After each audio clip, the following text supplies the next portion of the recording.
तो आज हम डैन ब्राउन के उस मशहूर नॉवेल पर थोड़ी गहराई से नजर डाल रहे हैं, द विंची कोड। जी हाँ, वो किताब जिसने मतलब पूरी दुनिया में तहलका मचा दिया था। बिल्कुल। हमारे पास ना इसकी एक डिटेल्ड हिंदी समीक्षा है और हम मिलकर इस समीक्षा से किताब की सबसे खास बातें समझने की कोशिश करेंगे। हाँ, इसकी पहेली को सुलझाने की कोशिश। ये किताब 2003 में आई और आते ही जैसे छा गई। हाँ, आंकड़े तो यही बताते हैं, दुनिया भर में 8 करोड़ से ज्यादा कॉपीज। सोचिए, अमेरिका के सबसे ज्यादा बिकने वाले नॉवेल्स में से एक बन गई है। तो चलिए देखते हैं इस समीक्षा में क्या खास है।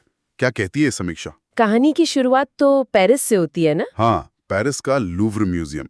वहाँ एक कत्ल होता है और फिर मैदान में आते हैं हार्वर्ड के सिंबोलॉजिस्ट रॉबर्ट लैंगडन। वो जो प्रतीकों के एक्सपर्ट हैं। जी, और उनके साथ हैं एक French cryptologist Sophie Neveu, code breaker. अच्छा। समीक्षा बताती है कि ये दोनों मिलकर उस कत्ल की गुत्थी सुलझाने निकलते हैं। और फिर लियोनार्डो दा विंची वाला एंगल आता है। हाँ बिल्कुल, दा विंची की पेंटिंग्स में छिपे सुराग और उनका पीछा करते हुए ये लोग पूरे यूरोप में एक सदियों पुराने राज के पीछे भागते हैं।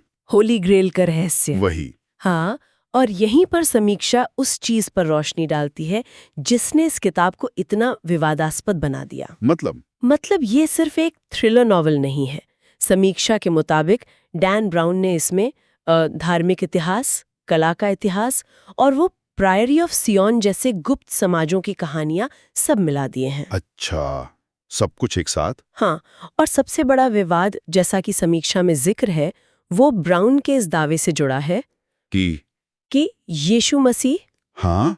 कि यीशु मसीह ने मरियम मगदलिनी से शादी की थी और उनके वंशज आज भी जिंदा हैं। और इस सच को चर्च ने छिपा कर रखा है, ये कहती है किताब। जी, समीक्षा के अनुसार यही किताब का सेंट्रल आइडिया है।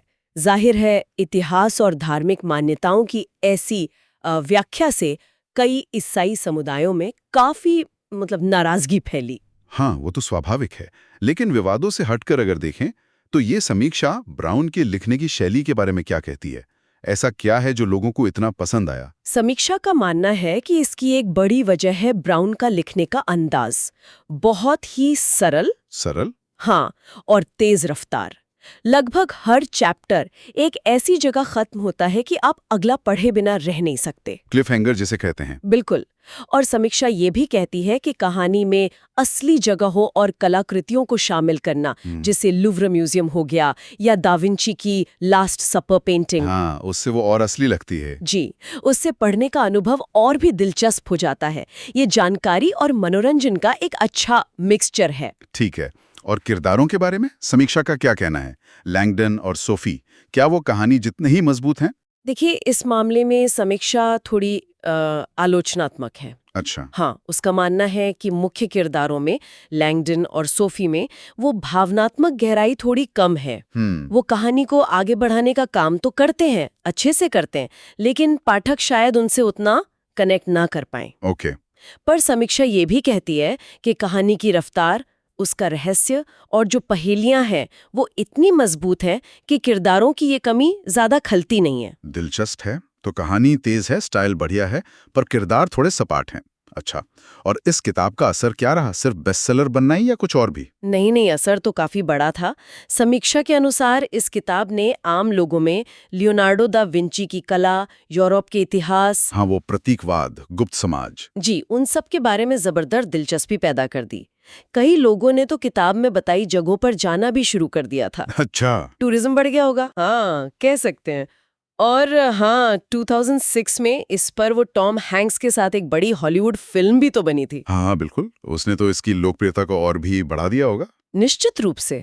सही कहा। तो कुल मिलाकर ये समीक्षा द विंची कोड को कैसे देखती है फाइनली? समीक्षा इसे एक बेहद कामयाब, बहुत तेज रफ्तार रहस्यमयी थ्रिलर मानती है, जो कला, इतिहास और धर्म के धागों को एक अनोखे अंदाज में बुनती है।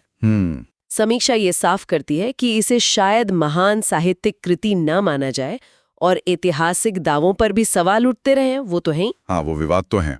लेकिन इसकी कहानी कहने की कला, हकीकत और कल्पना का जो मिश्रण है और जो चौंकाने वाले विचार हैं, वो इसे थ्रिलर पसंद करने वालों के लिए एक जरूरी किताब बनाते हैं। बहुत अच्छे से समझाया। चलिए यहाँ एक सवाल छोड़ जाते हैं सोचने के लिए। जी। जब ऐसे लोकप्रिय थ्रिलर उपन्यास इतिहास और कला को अपनी कहानी में इस्तेमाल करते हैं, तो वो तथ्य और कल्पना के मिश्रण से हमारी समझ को किस तरह बनाते हैं या शायद बिगाड़ते हैं? सोचने वाली बात है।